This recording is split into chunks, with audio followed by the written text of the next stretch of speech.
As always, we are going to have the panel with the committee chairman, the chairman of IREPAS committees. First of all, I would like to, you all know them, but I just would like to reintroduce them once again. Starting from left, Mr. Jens Björkman, the chairman of Raw Material Suppliers Committee, Mr. Dan Baysal, the chairman of IREPAS Traders Committee, and Mr. Murat Cebecioglu, the chairman of IREPAS Producers Committee and the chairman of IREPAS, of course. We will be listening to the findings of the respective IREPAS committees first, and then we will be answering the questions, your questions, and the questions that we have collected beforehand. So, shall we start with the Raw Material Suppliers Committee, Jens? Fine. Please. So, I'd like to start by thanking this fantastic venue, and from the raw material suppliers, we were, I believe, 84 delegates at this conference, and from 48 different companies, so that's a record attendance.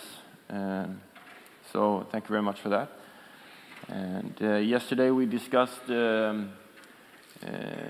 lively and actively on various topics in the raw material side from many different parts of the world, which was great to see. And I'll try to summarize a little bit here.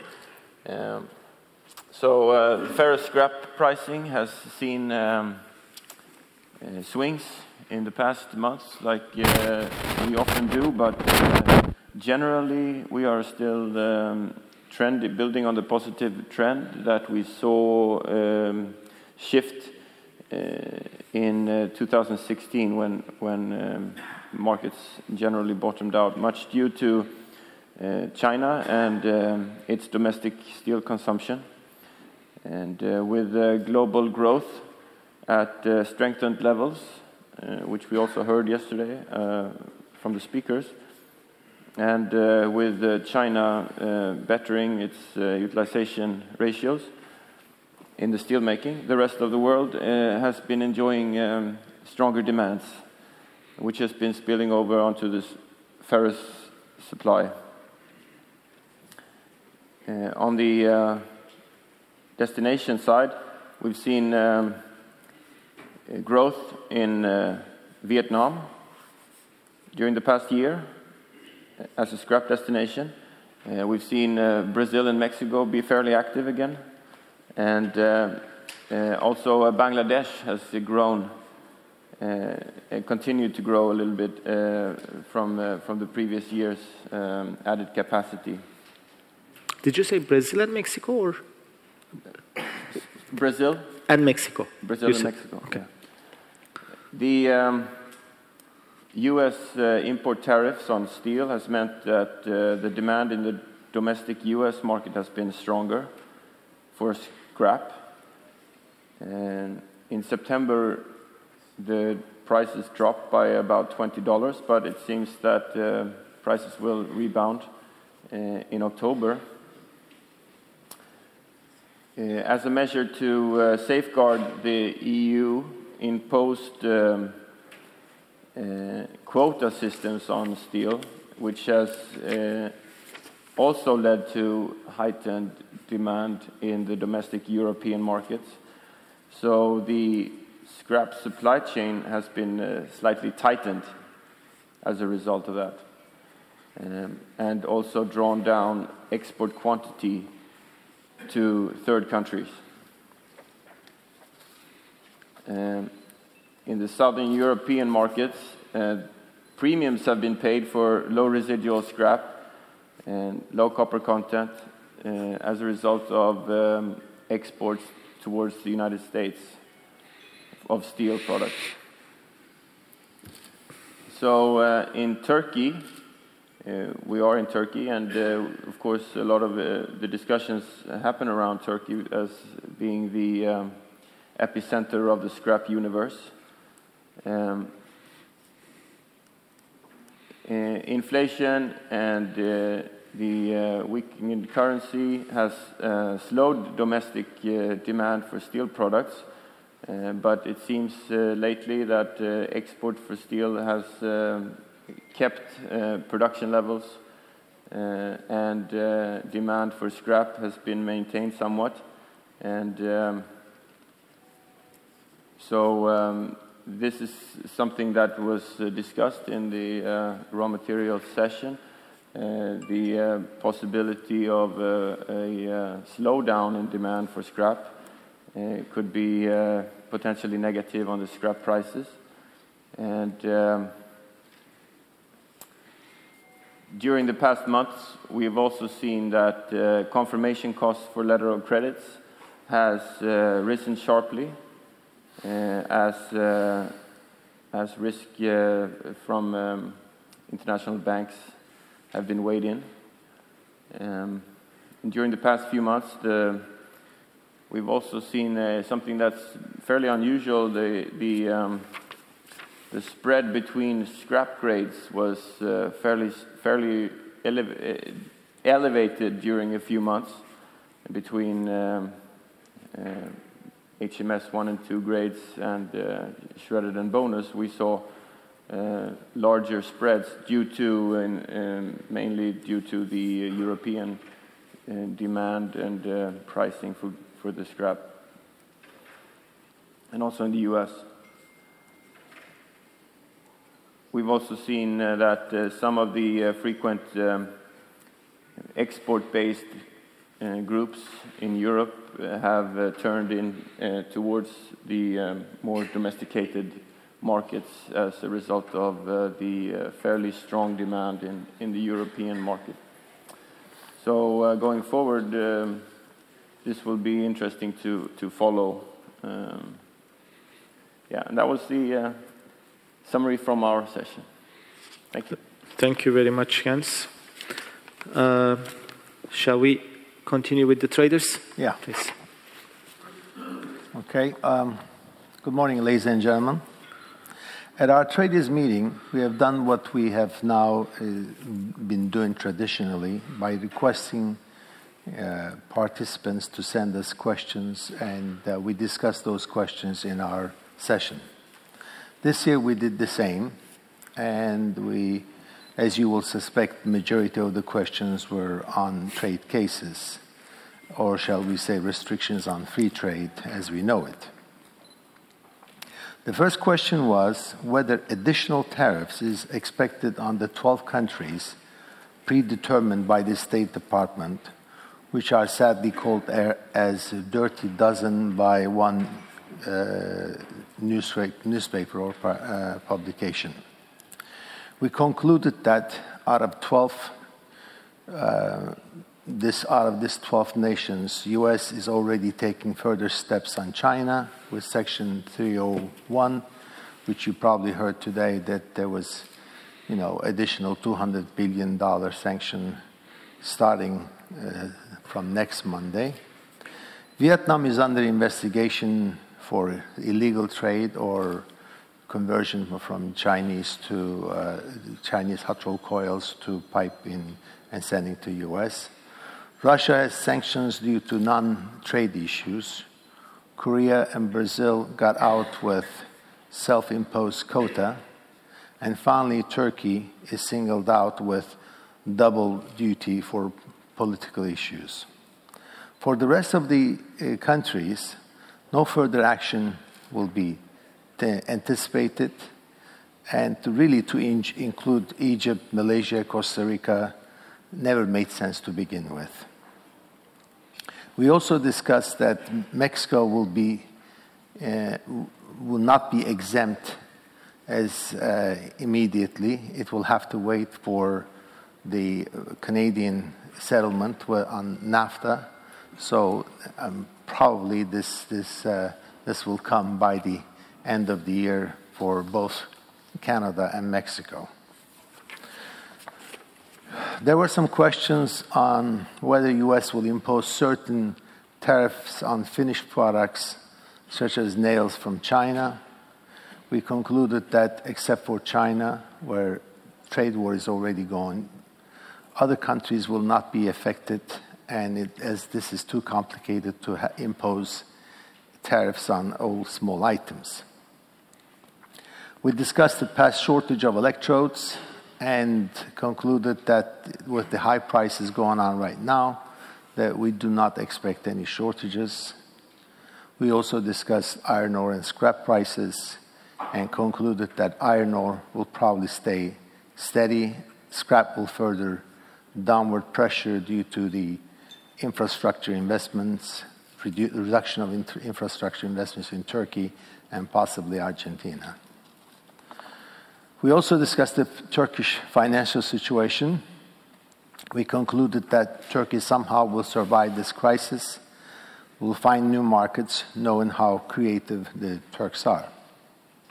Finally, we discussed the construction outlook in Latin America, Europe, Middle East, and Africa. We concluded that except for Europe, other markets will stay steady with no major change, and we do accept in the continuous growth in Europe. This is all we discussed. Thank you. And the producers? Good morning once again. As we always do, we have all the representatives from different countries gave a brief summary of the steel market and the general economy's conditions are shaping in their countries. I'm going to make a brief summary of what has been discussed during our committee meeting. It is agreed by all of us that the name of the game today is, of course, protectionism. More than a trade practice, it has become more like a bargaining chip, both economically and politically. This is, if it's not stopped, at the end of the day, will hurt all of us. This being said, there seems to be a positive sign in the general economies and indicators like GDP growth, unemployment rates, and so on in many of the countries that are involved in our committee. Like in Spain, growth is about 3% this year and is again expected the same next year. Unemployment is down and promising. Private construction sector is growing. That means more steel. Again, we see more or less the same picture in Portugal. In Greece, although very, very slow, recovery in progress. And again, in 2019, there will be elections. Bulgaria, positive trend is expected.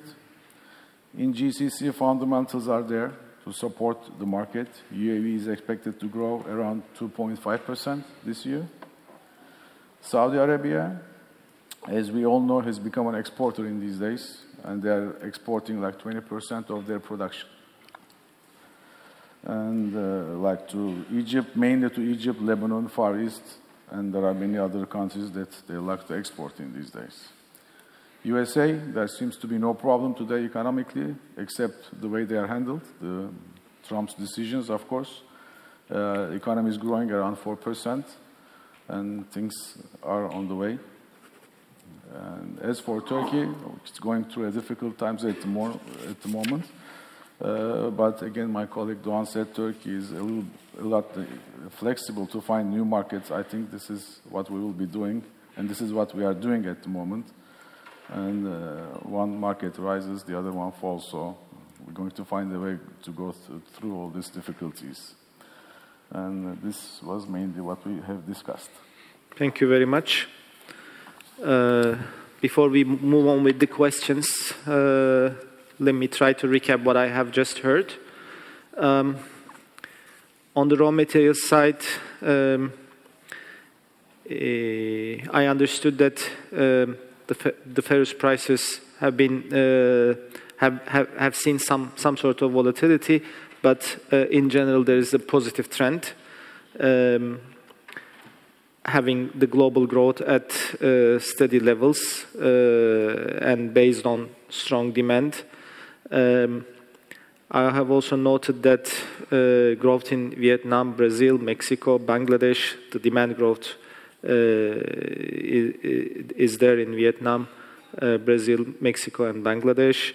US domestic market is stronger, and the prices there is expected to rebound in October. I have also noted that following the safeguard measures announced in the EU, the demand has also been strengthened, and this is causing some sort of reduction in exports of scrap. Obviously, we all know about what's going on in Turkey.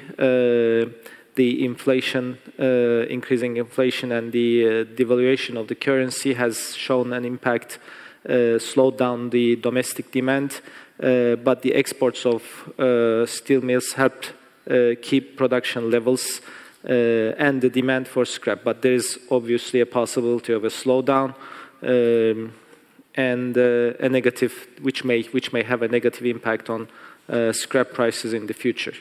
I have also noted that the raw material suppliers are facing problems with the increase in confirmation costs of letters of credit.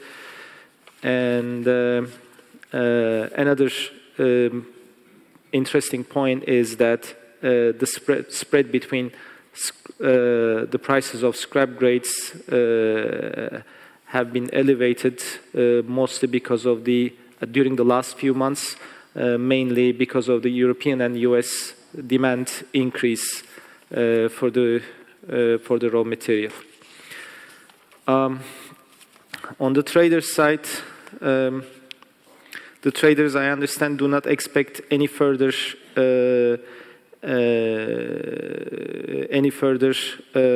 trade restriction against other countries than China, Vietnam, Russia, Korea, Brazil, and Turkey in the US. The traders think that the US will keep targeting the mentioned countries, but not the others, as they are not significant at this point of time. The traders also do not expect significant tariffs on finished products imported into the US, except for China, except for imports from China. The traders expect the iron ore prices to remain steady, but they also see the possibility of a downward pressure on scrap prices due to the demand situation in Turkey and Argentina. Traders think that Turkey will somehow survive the current crisis, and they expect mostly the markets will remain steady in the short run, in the medium run. On the producer side, obviously the protectionism is the major source of complaint. I have noted that there are good signs in certain markets, many markets like Spain with 3% growth and growing private construction. Similar situation in Portugal. Greece is a recovery in progress. Positive trends in Bulgaria, GCC, good fundamentals supporting the market situation with flow of exports from Saudi Arabia.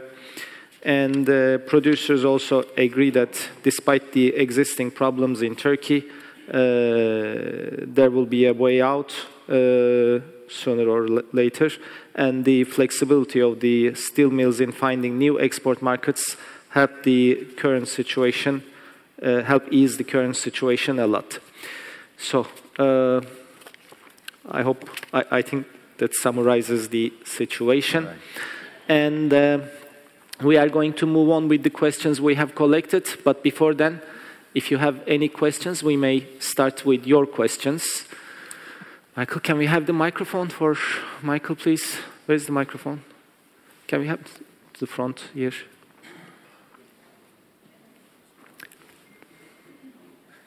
Ön sıraya lütfen.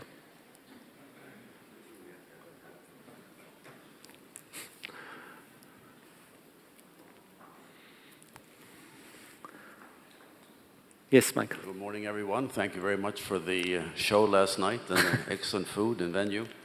I have a question particularly for Jens. Thanks. We talk about the consumption of steel for construction growing around the world, what is the raw materials group talking about the accumulation of scrap worldwide? Is it increasing at a higher rate, the same rate, or a lower rate? Well, I mean, in the developed world, it's accumulating at a slow pace. But where in the Western world we have now duties on the steel. So we have the situation where countries are massing up, trying to push for stronger steel production. But in the parts of the world where you have growth, you don't have enough accumulation. So that's where you need to move the material from the developed world. So of course, in China we see a growth of scrap at a fast pace, but you also have a fair amount of they also use the material. They're adapting to using more scrap in their steel production. So you have a lot of different variables in that respect. But when scrap prices go down, the scrap people always say that there's no incentive for people to supply scrap to the scrap yards.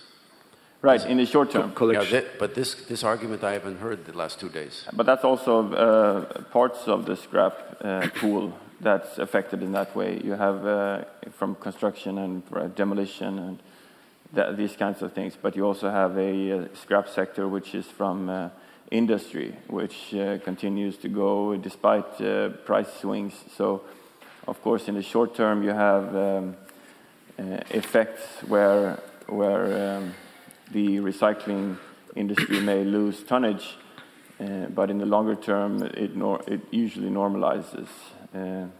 So I would say it's short. You have short-term swings where a sharp increase in pricing will sharply increase collection, and vice versa. But in general, the industrial flows are fairly steady.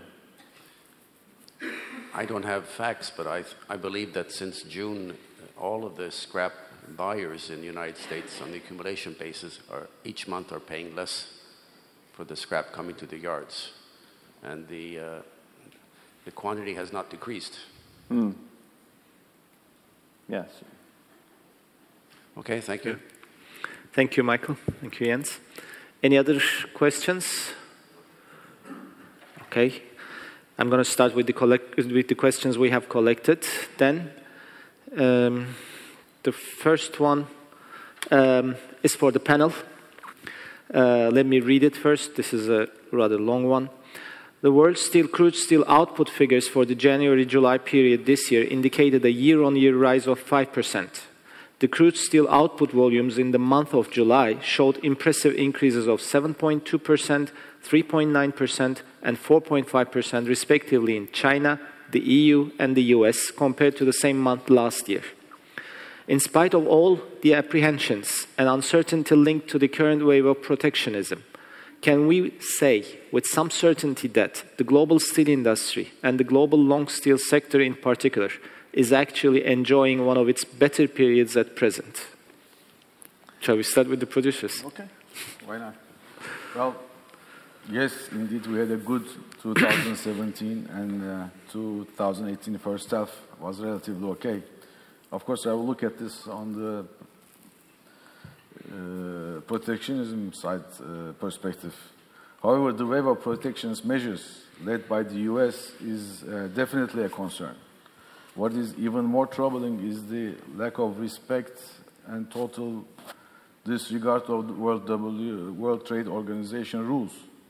Unless countries return to negotiations and address problems within WTA platforms, we are concerned that there will be an even further surge in protectionist measures, and this will have an impact on world trade.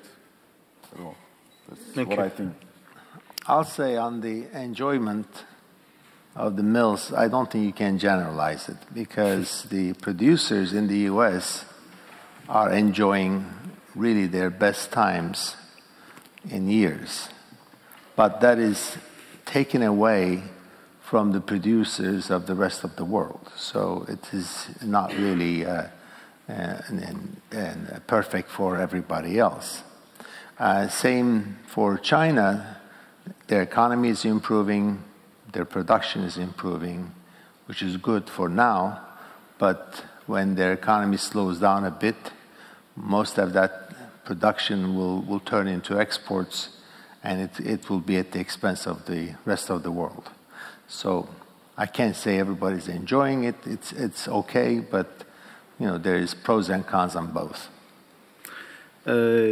Yesterday, Uğur Dalbeler mentioned that there is billions of dollars going into the U.S. steel industry. I read somewhere that U.S. Steel expected to announce $2 billion net profit this year, and Nucor's will be probably over $2 billion. Would you? It is, well, I don't know exactly, because they all are making their record profits, and sadly, these record profits are not, you know, going back to the workers, which was the original idea that we are supporting our U.S. workers. And half of the mills in the U.S. are owned by foreigners or foreigner corporations. So that money straight goes out. So there is no benefit for the U.S. other than a few mills enjoying it. So it really is not as rosy as it seems.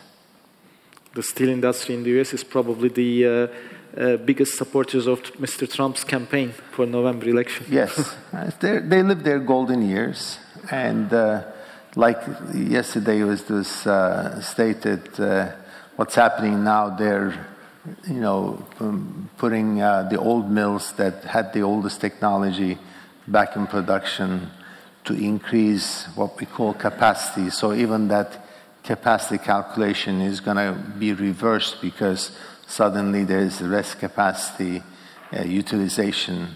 It's, you know, obviously we all know as steel people here that that is the wrong direction, but I guess it's the politically correct direction. Thank you. Jens, would you like to add anything? Well, I think in general, if we generalize, the global utilization ratios are at high levels, 78 or something like that %, and the growth, I think Jose Angel Rey said yesterday, of course, demand is around 5% at the moment in global steel, and but the building up of new capacity in the coming years is between 2% and 4%. So we will likely see a continuation of a good utilization ratio, which should mean that mills will enjoy the situation for a while longer. But yeah. Hopefully. Thank you. Moving on to the next question. This is for traders. In your view, what are the main changes in trade flows observed so far in the global long steel market in the new era of aggressive protectionism? What further changes may be seen in the coming period? I think the main change that we observed is on the WTO, World Trade Organization. It became clear that WTO does not count and is ineffective, clearly by U.S. blocking the appointment of the higher judges. So pretty soon you will have no decision coming out of WTO, okay? Without WTO, there will be more protectionism and counter-protectionism, and all this will be justified in the name of national security, for starting from the U.S., probably trickle down to every other country. The changes in the world is going from free trade to highly controlled trade, which I think is very problematic. Thank you. Any comments on this one? All right, moving on to the next question then. This is for the raw material suppliers. What impact have the U.S. tariffs had on domestic scrap consumption and steel capacity utilization rates in the U.S.? Are these foreseen to increase or decrease in the coming period? You had mentioned a little bit during your Yeah, I mean, the U.S. Demand is very strong, and the capacity utilization rates in the U.S. are at levels where it's difficult to grow them. So in some cases, we've seen excess scrap on the coasts, and but of course the demand at the mills is really strong, but the possibility of growing them is probably a little bit of a tight sector at the moment. So that could be a reason why there's still a fairly steady pricing of scrap, and maybe even slightly, and the accumulation of scrap is fairly good on the coasts. So it's difficult to add capacity just like that, and probably also difficult for a steel mill to make decisions on based on short-term tariffs. Thank you. Moving on to the next question. This one is for the producers. US GDP grew by 4.1% in the second quarter this year. Prices, profits, and capacity utilization rates have surged in the US steel industry. US Steel expects to make a profit of nearly $2 billion in the current year. Is this overall rosy picture for the US steel industry sustainable? Does it provide an argument in favor of protectionism? What pressures can we expect to see exerted by consumers by imports? What other pressures exist? Adding on to the comment of traders.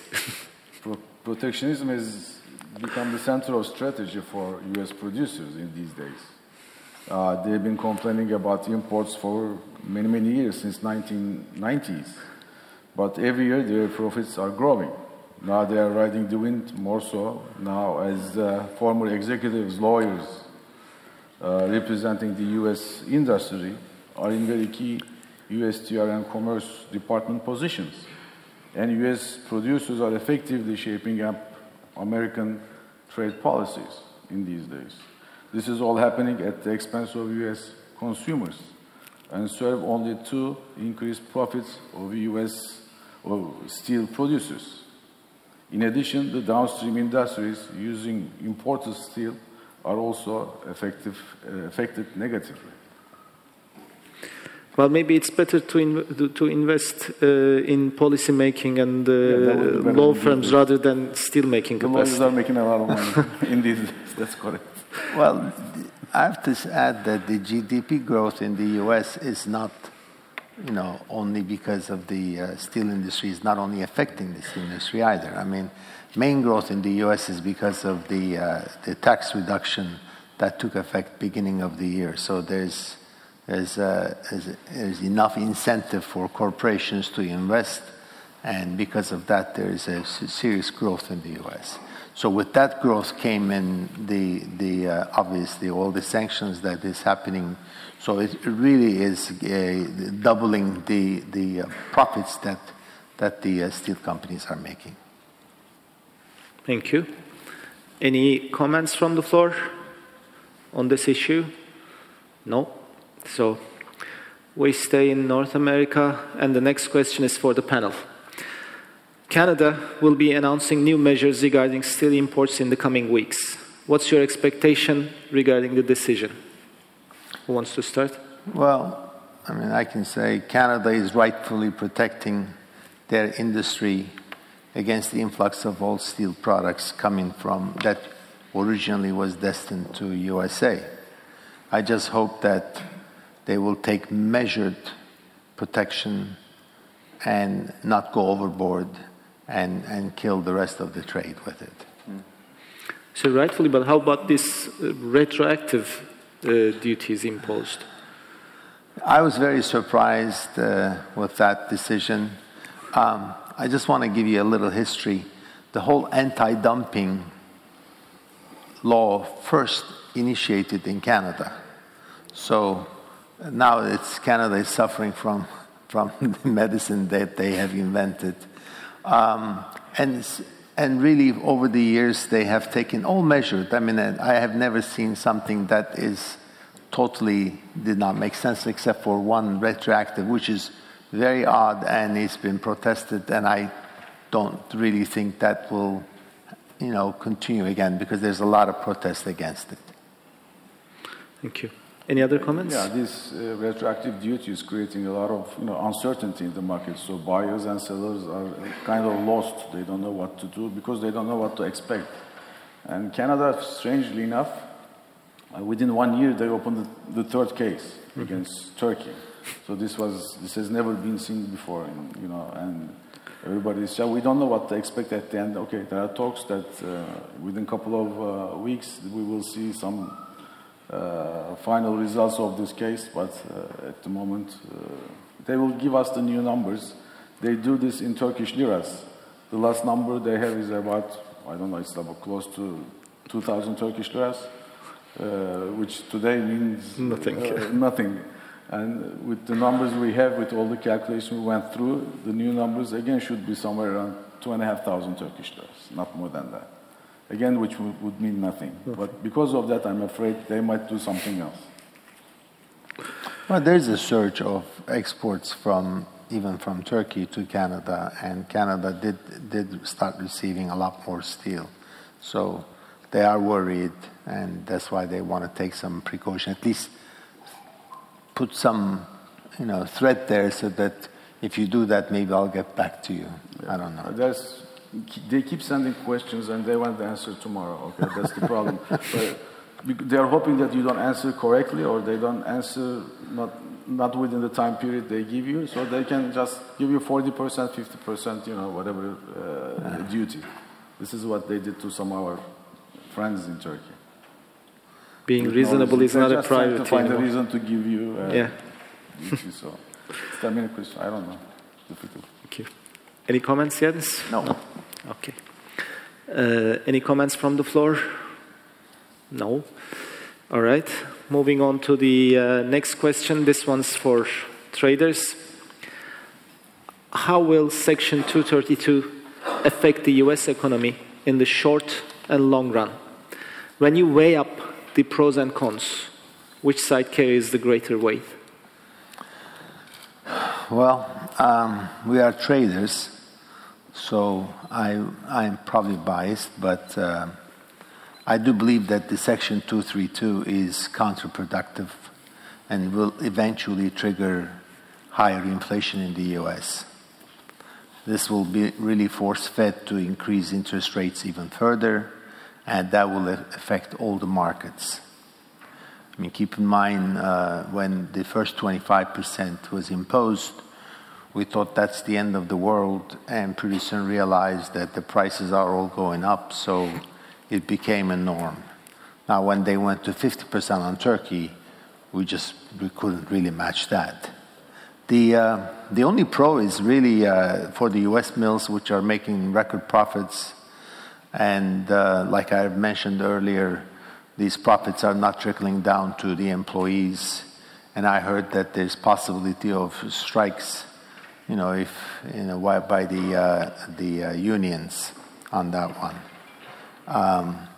Again, I want to emphasize half of the mills in the US are foreign-owned, so really it's not really doing any good for the US industry. Money is going out. The main losers are, of course, the downstream industries and the projects that have already started with the old pricing. So we are hearing every day the steel users or steel fabricators complaining, and I don't know, they're not organized to really get the influence at the House and Senate. And from what I hear now, they are getting organized, so there will be some voice, hopefully, from the steel users or fabricators as well. Thank you. Any other comments on this question? No. Okay. Moving on to the next question, which is directed to raw material suppliers. How do you think the trade war between Turkey and the US will affect Turkish scrap imports from the US? the US was the largest supplier of scrap to Turkish mills with 3.7 million metric tons last year. Do you think it will be easy for Turkey to implement a tax on US exports of scrap? Can it replace the scrap volumes coming from the US? Hypothetical question. Yeah, I don't think that Turkey is going to wish for a tax on US scrap, because it's sort of their basis foundation for their business. So I doubt that they are going to try to make some sort of measure on that kind of raw material that they use in their steel production, because it will only make it more expensive for their industry, for themselves. So I doubt that will happen. In general, putting tariffs on raw materials is difficult when you try to run an industry like that. So, and when it comes to replacing U.S. volumes, it sounds like the U.S. scrap is finding ways elsewhere, but of course Turkey is an important destination. It's fairly close by. It's also so for both parties, U.S. and Turkey, it's a good match, because the Turkish buyers don't need to take too much time risk, and U.S. suppliers can also be fairly quick in the supply of material. So it's a good match. So it's too bad that there's a trade war going on, but I doubt that it will spill over onto the scrap market. So yesterday, one of our colleagues asked me the other way of this question. He was like, if the US would stop exporting scrap to Turkey, this is also, I believe, if the US would stop exporting scrap to Turkey. I should say Turks are really nice people, you know. I mean, with the things that's happening to Turkey coming from the US, you would think that they should retaliate and on the exact thing. But of course, knowing how smart they are, they're good businessmen, and it is really counterproductive for their production. That's why they don't want to talk. I think Uğur has much better things to say. No, I mean, what I'm going to say, please do not even discuss this subject, because number one, there is no trade war between US and Turkey. That's clear. Number two, Turkey will remain to be one of the largest scrap customer of US. Number three, nobody is banning anything. They cannot, because as far as WTO is concerned, where US is still a member, they're not allowed to put any restriction on scrap. That's not possible. Number four, Turkey has no intention whatsoever to put a tax on a raw material for such critical industry. So I believe the best is, let's close the subject. Don't even talk about it. As I said, Turks are smart. This was more or less the same answer I have given yesterday. Okay, the next question is for the producers. Turkey's share in US rebar imports used to be 60%. After the doubling of the tax on steel imports from Turkey by the US, which countries are expected to come in and supply the rebar imports which previously came from Turkey?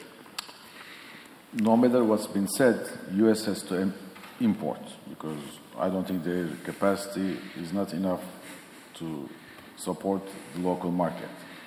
There are a number of countries are expected to increase their shares in US, mainly European markets, like Italy, Spain, Portugal would be the main exporters. And like Mexican companies reduce their dumping duties significantly. They would be there probably. I also was talking to some of our customers in US. Even Bulgaria started to export to US in these days. So we'll see. But I don't know if it will be enough, because they cannot get the tonnage, the whole tonnage that they would be getting earlier from Turkey. I mean, like at once 40,000, 30,000, 50,000. This is not available neither from Italy nor Spain or Portugal, whatever. So they will have a hard time. And some of my traders in the US were telling that they might even, cut their whatever the share in the market.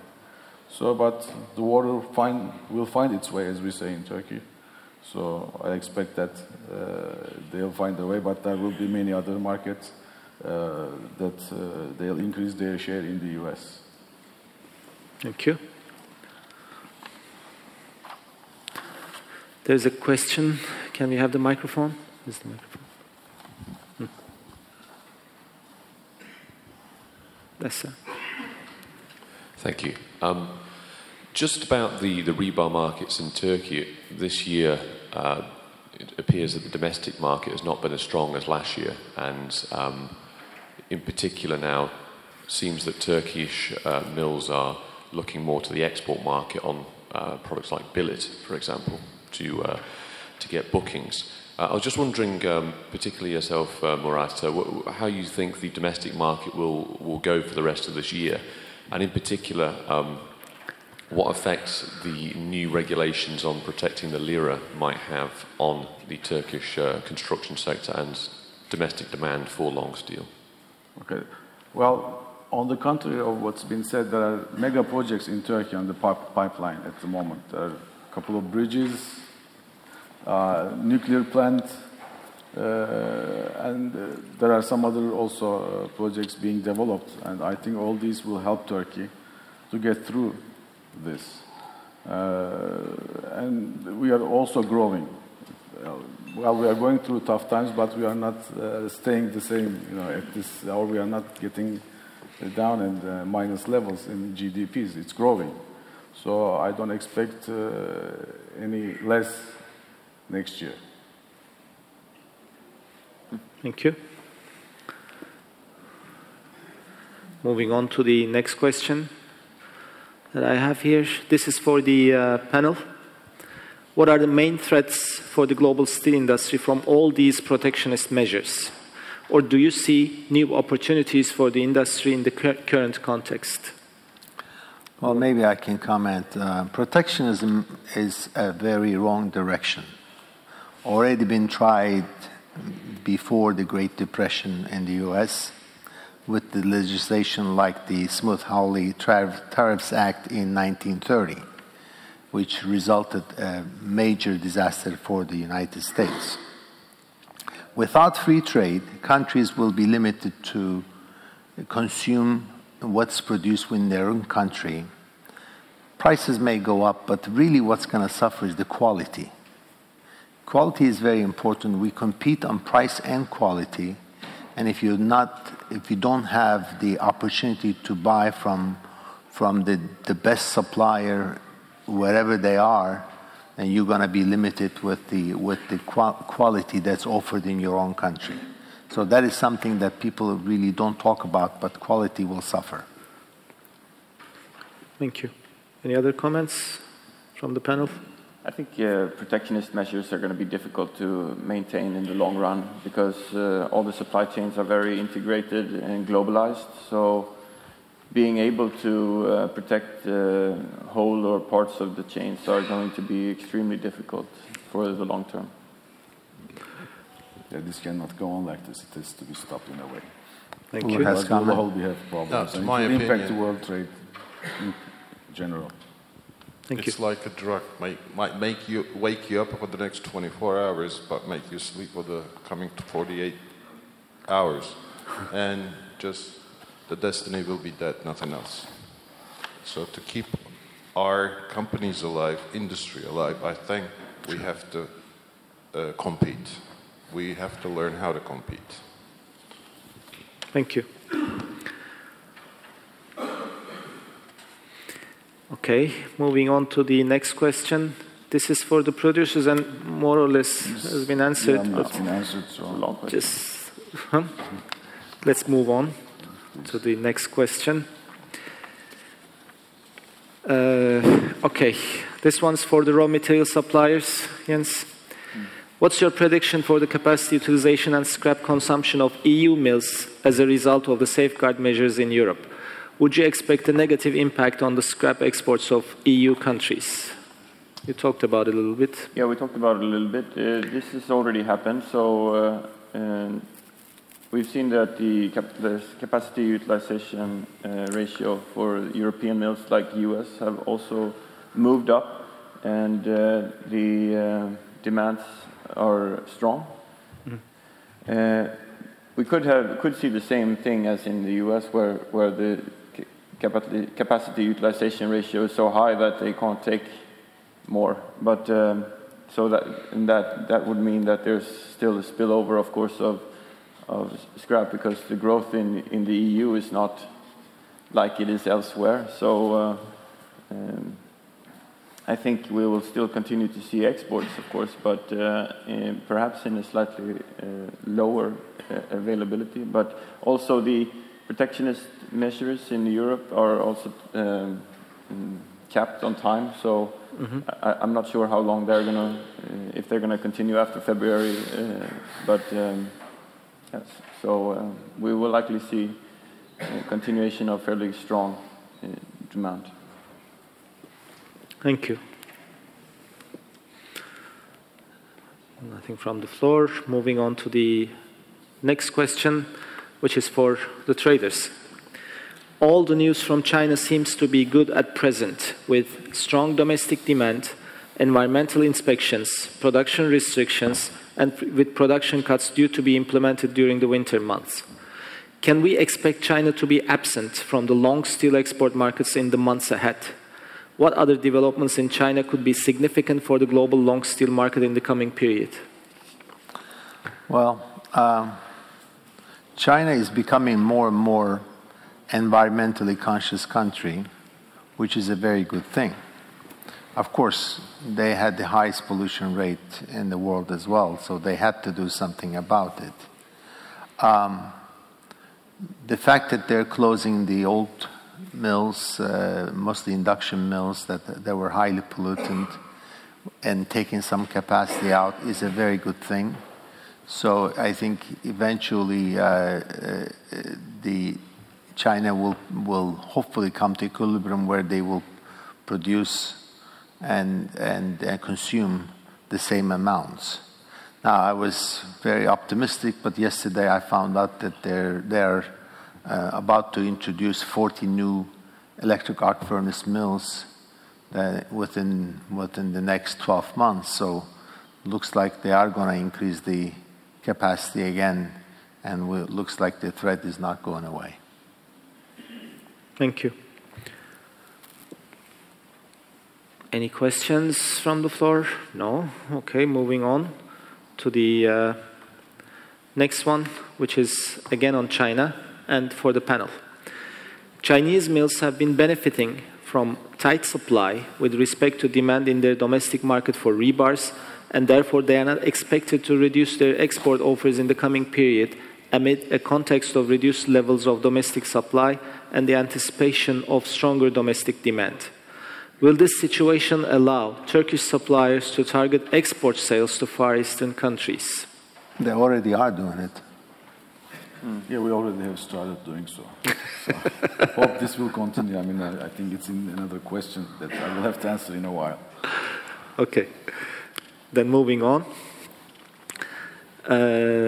Producers, do you think that Turkey will continue selling billets to the export markets, or is this just a temporary situation derived from China's absence from the global markets? No, well, this is the time when I have yes. to answer. Go ahead. Well, of course, China being absent from the global market is the biggest driver for Turkey selling billets. And not only billets, because China is absent today, Far East again became an important rebar and wire rod export market for Turks. It is expected that China in 2019 will be more or less as it is in 2018. The demand and supply balance will more or less be the same. For that matter, I expect Turkey will continue selling billets and rebars and wire rods. I might add, if we were to talk about this tomorrow, since this is China, I might be answering in a different way. But under today's conditions, this is how I see it. It looks like that there will be a window for a certain period of time.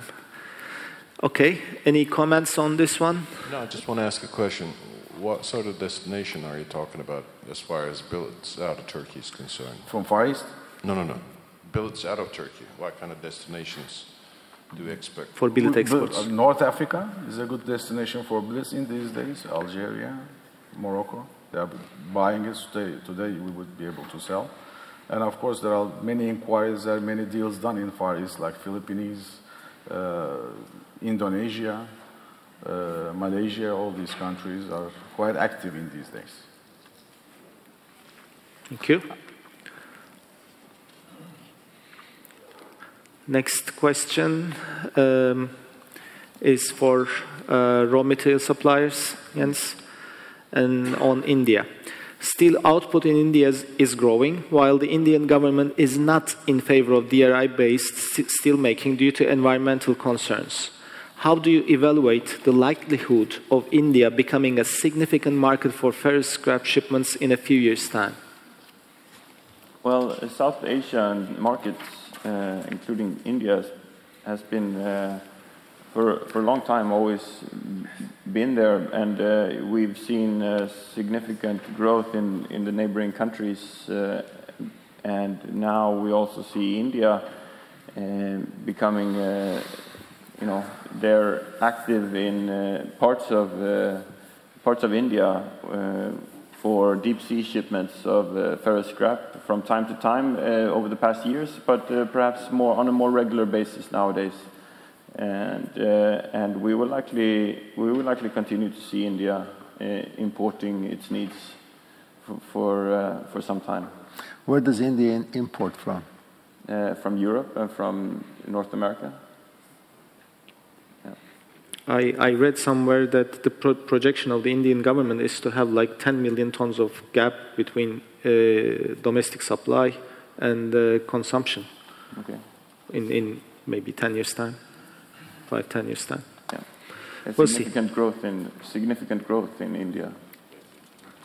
We'll see. Okay. Next question is for traders, and we are still talking about India. India has refused the U.S. quota offer, which would have limited India's exports to the U.S. to 70% of last year's export volume. How do you interpret this decision? Well, self-confidence. I actually salute India for not bending to the U.S. demands, especially when the demands are not really equally passed. When Argentina gets 30% more and they want India to be limited, it just doesn't make sense. However, Indian economy is improving, as we have just discussed. Pretty soon, I don't think that India will be in a position to export much anyway. So I think that they may even become net importer in the future. So really what America does to India will not matter in the long run. We all expect India to become a net importer of rebars. So it may surprise us, and if the things go like it is, India will be a net importer in 2025. Thank you. Any questions, comments? No. I mean, we see the Indians are smart. This is the subject that we have discussed in Warsaw. Yeah, that's right. Next question is for the producers. Do you foresee any production cuts in Turkey, considering the situation in its domestic and export markets? Well, as I said earlier, the markets, fall and rise in 1990s and a little further up in the years. Asia was a hot market. We were shipping a lot of quantities. Then it ceased. Then it started again this year. So there are a lot of things happening. Like US, we were shipping a lot of material with these duties. We cannot, but we expect that duties somehow will be solved and we will still, again, we'll be able to ship to US. Canada is the same story. I mean, today there are markets that is supporting exports from Turkey, like Northern Africa, Middle East, Latin America, Israel, Ethiopia, all these countries, Yemen, are good markets, good export markets for Turkey. Strangely enough, today Yemen is the #1 export market for Turkey, for the long products. Also, we have a very structured domestic market, and there are, as I said earlier, many mega projects waiting to be realized. And this will all help for the mills to go ahead with almost full capacity, as I believe. Thank you. I also have heard that Israel is one of your biggest markets now, which is Israel is number 2. Yeah, that's very encouraging. Exports in long products. Really, Turks are very flexible. I think for most of the electric arc furnaces, for them to shut down and bring it up is not a major thing. So they're very flexible. They look at the situation. So if they reduce it for a few months and go back up again, it's not that hard, we have is the it? survival instinct. We went through this a lot of times, so we know how to exactly. manage our way. Exactly. Yes. Can I say something? I mean, let's talk about numbers, especially for Jens. I mean, there's nothing to worry about the amount of the scrap that Turkey is going to import. Because Turkey traditionally, and to your question, exports somewhere around 7.5 to 8 million tons of rebars, which fell down to almost 5.5 this year. So there is almost like a 3 million tons of extra, that's the capacity that we can export. We did it in the past. On the other hand, Turkey imports almost like 2 to 3 million tons of billets because the billet capacity wasn't sufficient. So if you don't import the billets and go back to the destinations that we used to, Far East is our old, destination. We've been, in 97, we were shipping 65% of the steel to Far East. So we know all the markets, everybody, they are still the same. So there's not really a big of a challenge for Turkey to go back and start selling because we sell the cheapest material today, even cheaper than the Chinese. And rebar is such a commodity, when you give the price, you get rid of it easy. So I believe Turkey will continue importing scrap because there will not be any necessity to drop the production. Mm-hmm. This year we calculated together, tell me if I'm wrong, in Brussels we shipped like 700, 800,000 tons to Far East this year alone. So again, that market is available for Turkey. And it's only 1 million ton. Turkey will have difficulty because the US is shut down for the time. Exactly. So if we assume that local market will shrink by 20%, last year the consumption was 10 million, so add another 2, it means 3. That 3, we in fact has cut from our old exports back in 2015, 2016. So what we will do, we will regain these markets. We will drop our billet imports. That's where we will find the balance.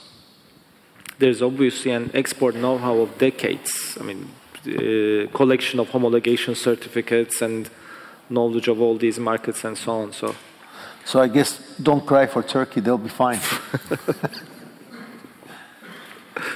All right, thank you very much. Moving on to the next question. This is for raw material suppliers.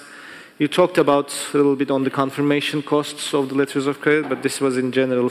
This is in general on the financing side. What's the current situation in the financing of trading of scrap and/or other raw materials?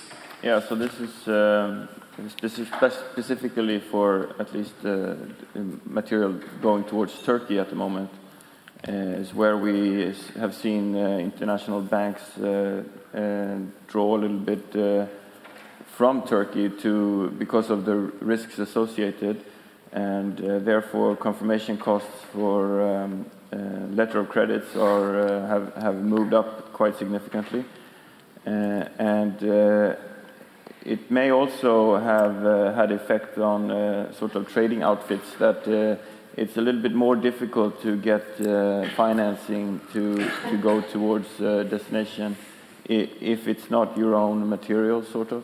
So we've seen that international banks they support the local businesses who wish to sell towards Turkey, but it may be difficult to find financing for sort of to trade that sort of material into Turkey at the moment. Thank you. Any questions? No? So moving on to the last question I have on my list here, which is for the traders. There have been investigations into the huge price increases in the local steel prices in the US. How do you rate the effectiveness of these investigations? can we say that price increases will be kept under control afterwards? Well, there is price investigation on rebar, as far as I know, and then which is why the rebar prices are kept on certain control, and I do expect once the investigation is over for the rebar prices to increase in the country. But you see, when there's a demand and limited supply, how can you control prices, you know? So it's all artificial. At the end, the market forces will apply and the prices will have to go up. So when you really limit the supply, then you will definitely see the price increases. On the other hand, when you look at the hot rolled coil situation, that price went up, you know, much higher than even the 25% added on the duty, and which is now correcting itself. So when people see the price going down on hot rolled coil, they think it is the government effect. It really isn't. It just is, again, the market controls, and just that price increase did not make sense in the very beginning. Thank you. So that was the last question I have on my list. Any other questions from the floor or any other comments? Can we have the microphone for Mr. Soybaş?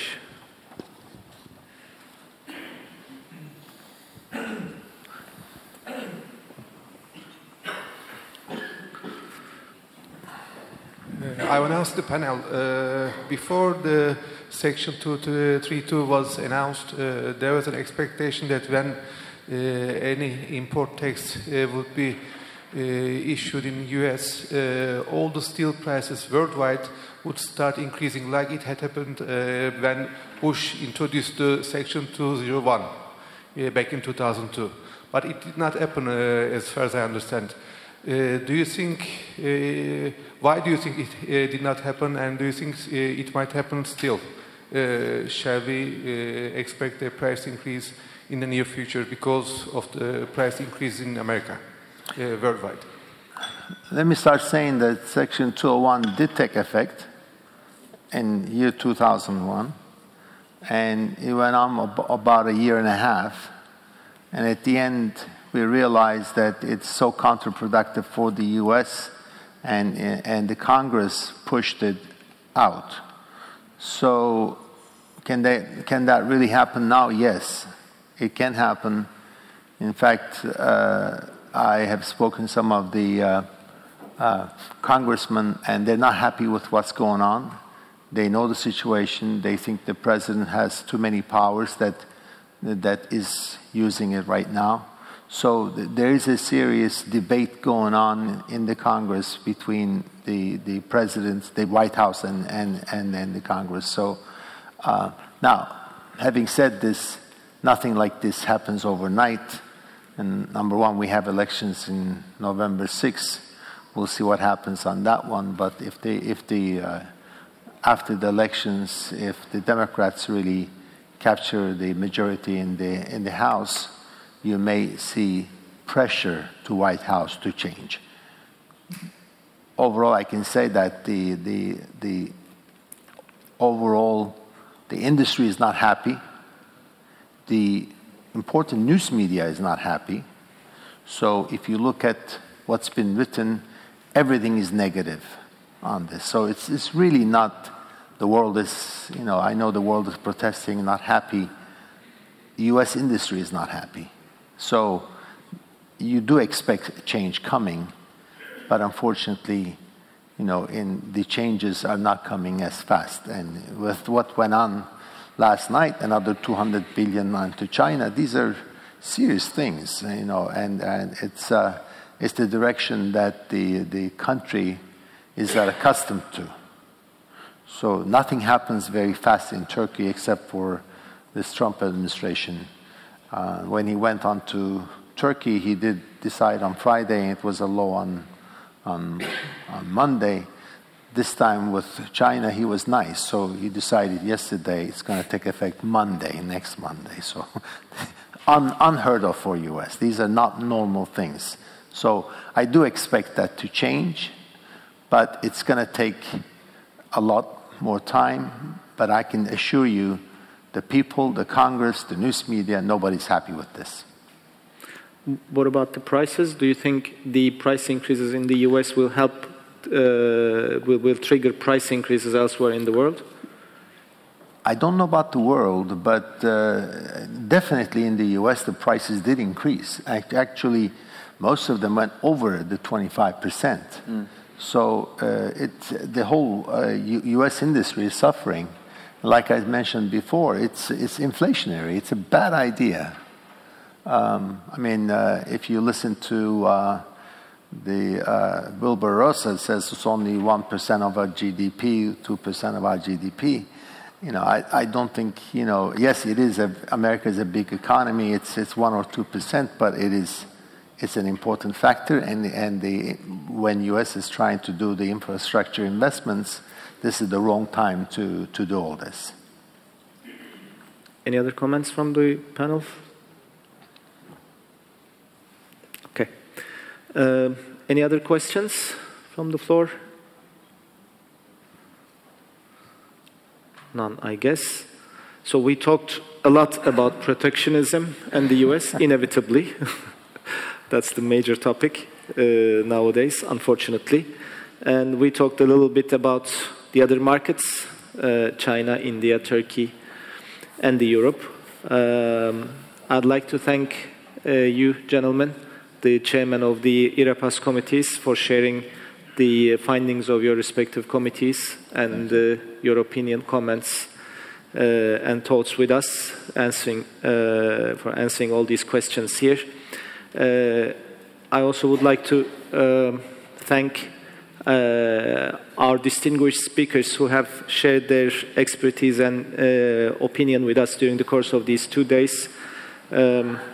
Also, not to forget our sponsors, starting with our platinum sponsor, ICDAS, Baştu Metallurgy, Liberty House Group, Belgian Scrap Terminal, Muntajat, Chartered Shipping, Moore Shipping, Artemet Inspection, Euroband, and NLMK. I would like to thank all of them once again for their unstinting support. I also would like to thank you for your attention, for your participation, and I hope we can see each other in 6 months' time in Barcelona. Thank you very much.